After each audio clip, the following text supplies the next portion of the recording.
Hi friends, welcome to my YouTube channel. ಎಲ್ಲರೂ ಹೇಗಿದ್ದೀರಾ? I hope ಎಲ್ಲರೂ ಕೂಡ ಚೆನ್ನಾಗಿದ್ದೀರಾ ಅಂತ ಭಾವಿಸ್ತಾ ವಿಡಿಯೋನ ಸ್ಟಾರ್ಟ್ ಮಾಡ್ತಾಯಿದ್ದೀನಿ. ಹಾಗೆ ನೀವು ಇನ್ನೂ ಕೂಡ ನನ್ನ ಚಾನಲನ್ನು ಸಬ್ಸ್ಕ್ರೈಬ್ ಮಾಡ್ಕೊಳ್ಳದೆ ವಿಡಿಯೋಗಳನ್ನ ನೋಡ್ತಾ ಇದ್ದೀರಾ, ದಯವಿಟ್ಟು ವಿಡಿಯೋಗಳನ್ನ ಸಬ್ಸ್ಕ್ರೈಬ್ ಮಾಡ್ಕೊಂಡು ನೋಡಿ. ಹಾಗೆ ಪಕ್ಕದಲ್ಲೇ ಕಾಣ್ತಾ ಇರೋಂಥ ಬೆಲ್ ಐಕನನ್ನು ಕ್ಲಿಕ್ ಮಾಡಿ ಅಂತ ಹೇಳ್ತಾ ವಿಡಿಯೋನ ಸ್ಟಾರ್ಟ್ ಮಾಡ್ತಾಯಿದ್ದೀನಿ. ಕನಿಕಾ ಹೇಗಾದರೂ ಮಾಡಿ ಎಲ್ಲರನ್ನೂ ಕೂಡ ನಾನು ಹೊಲಿಸ್ಕೋಬೇಕು, ಹಾಗೆ ಈ ಮನೆಯವ್ರನ್ನ ನನ್ನ ಕಡೆ ಮಾಡ್ಕೋಬೇಕು ಅಂತ ಅಂದ್ಬಿಟ್ಟು ಸ್ಯಾಂಡ್ವಿಚ್ ಮಾಡ್ಕೊಬರೋದಕ್ಕೆ ಅಂತ ಹೋಗ್ತಾರೆ. ಈ ಕಡೆ ಪ್ರೀತಿಯಿಂದ ತಿಂತಾ ಇರ್ತಾರೆ, ಆದರೆ ಅದನ್ನು ಬೇಕು ಅಂತಲೇ ಪ್ರೀತಿಯಿಂದ ತಿಂತಾ ಇರ್ತಾರೆ. ಸಂಜನಾಗೆ ಉಡಿಸ್ಬೇಕು ಅಂತ ಅಂದ್ಬಿಟ್ಟು ನರಸಿಂಹನ್ಗೆ ಕನಿಕಾ ಕಂಡ್ರೆ ಸ್ವಲ್ಪನೂ ಕೂಡ ಇಷ್ಟನೇ ಇರೋದಿಲ್ಲ. ಕನಿಕಾಗೆ ವಾರ್ನಿಂಗ್ ಕೂಡ ಕೊಡ್ತಾರೆ, ನೋಡಿ ಕನಿಕಾ, ನೀನು ಯಾವುದೇ ಕಾರಣಕ್ಕೂ ಕೂಡ ನನ್ನನ್ನು ಮುಟ್ಟೋ ರೀತಿ ನೀನು ನನ್ನ ಹತ್ರ ಬರಬೇಡ, ನೀನು ಯಾಕೆ ಈ ರೀತಿ ನಡ್ಕೊಳ್ತಾ ಇದೆಯಾ, ಒಂದು ಕ್ಲಾರಿಟಿ ಇರಲಿ, ನನ್ನ ಸಂಸಾರ ಚೆನ್ನಾಗಿದೆ, ನಾನು ಕೂಡ ಒಂದು ಸಂಸಾರ ಕಟ್ಕೊಂಡಿದ್ದೀನಿ, ನೀನು ಅವಾಗ ನನ್ನನ್ನು ಬಿಟ್ಟು ಹೋದೆ, ಇವಾಗ ಯಾವುದೇ ಕಾರಣಕ್ಕೂ ಕೂಡ ನೀನು ನನ್ನ ಪ್ರೀತಿಯಿಂದ ನೋಡ್ಕೋಬಾರ್ದು ಅಂತ ಅಂದ್ಬಿಟ್ಟು ಹೇಳ್ತಾರೆ. ಅದೇ ಕನಿಕಾ ಹೇಳ್ತಾರೆ, ಹೌದು ನರಸಿಂಹ, ನಾನು ಅವಾಗ ಬಿಟ್ಟು ಹೋದೆ, ಬಟ್ ಅದು ಚಲೋ ಇಲ್ಲ, ಆದರೆ ಇವಾಗ ಹೇಳ್ತಾ ಇದ್ದೀನಿ ನೋಡು, ನನ್ನ ಮನಸ್ಸಲ್ಲಿ ನಿನ್ನ ಬಗ್ಗೆ ಏನು ಕೂಡ ನಾನು ಆ ಭಾವನೆ ಇಟ್ಕೊಂಡಿಲ್ಲ, ನನಗೆ ಒಂದು ಉದ್ದೇಶ ಇದೆ, ನಿನ್ನನ್ನು ಪಾಸ್ ಮಾಡಿಸಿ ನಾನು ಒಂದು ಒಳ್ಳೆ ಆಫೀಸರ್ ಮಾಡಿಸ್ಬೇಕು, ಅಷ್ಟೇ ನನ್ನ ಉದ್ದೇಶ, ಅದಕ್ಕೆ ನಿನಗೆ ನಾನು ಚೆನ್ನಾಗಿ ಟ್ಯೂಷನ್ ಹೇಳ್ಕೊಡ್ತೀನಿ ಅಂತ ಅಂದ್ಬಿಟ್ಟು ಹೇಳ್ತಾರೆ. ಆದರೆ ನರಸಿಂಹ ಹೇಳ್ತಾರೆ, ನಿನ್ನ ವರ್ತನೆ ನೋಡ್ತಾ ಇದ್ರೆ ನನಗೆ ಆ ರೀತಿ ಅನ್ನಿಸ್ತಾ ಇಲ್ಲ, ಯಾವಾಗಲೂ ಕೂಡ ನನಗೆ ತುಂಬಾ ಮುಜುಗರಕ್ಕೆ ನೀನು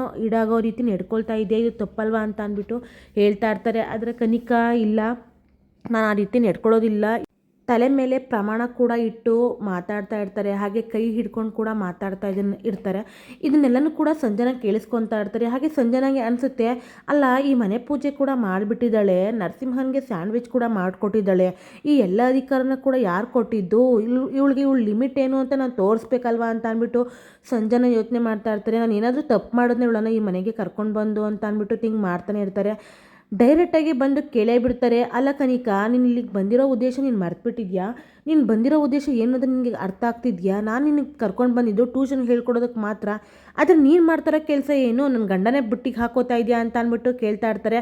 ಅದಕ್ಕೆ ಕನಿಕಾ ಹೇಳ್ತಾರೆ, ಅಕ್ಕರೆ ಯಾಕೆ ಈ ರೀತಿ ಮಾತಾಡ್ತಾ ಇದ್ದೀರಾ, ನಾನು ಟ್ಯೂಷನ್ ಹೇಳ್ಕೊಡ್ಬೇಕಾದ್ರೆ ಸ್ವಲ್ಪ ಮೈಕೈ ಮುಡ್ತೀನಿ ಅಷ್ಟೇ, ಆ ರೀತಿ ಏನು ತಪ್ಪು ನಡವಳಿಕೆ ಇಲ್ಲ, ನನ್ನ ಫ್ರೆಂಡ್ ಅಷ್ಟೇ ಅಂತ ಅಂದ್ಬಿಟ್ಟು ಹೇಳ್ತಾ ಇರ್ತಾರೆ.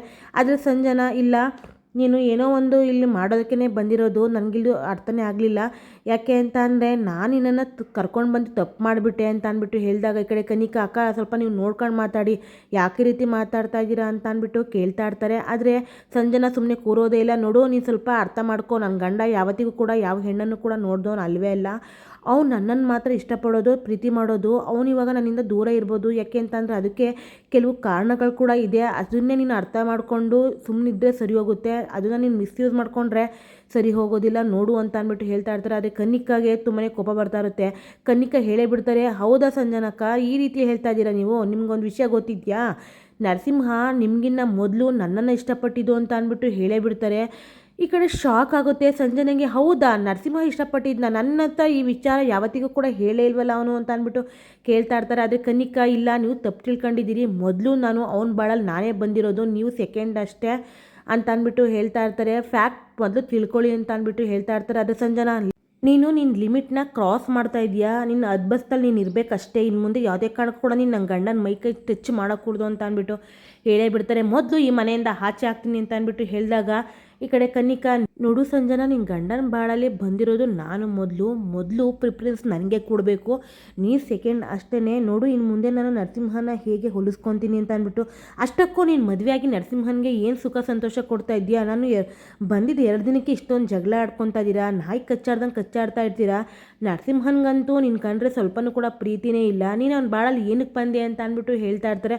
ಅದ್ರ ಸಂಜನಾ, ನೋಡು ನೀನು ಯಾಕೆ ಈ ರೀತಿ ಎಲ್ಲ ನಡ್ಕೊಳ್ತಾ ಇದೆಯಾ, ಮೊದಲು ನೀನು ನಿನ್ನ ಲಿಮಿಟಲ್ಲಿರು ಅಂತ ಮತ್ತೆ ವಾರ್ನಿಂಗ್ ಕೊಡ್ತಾರೆ.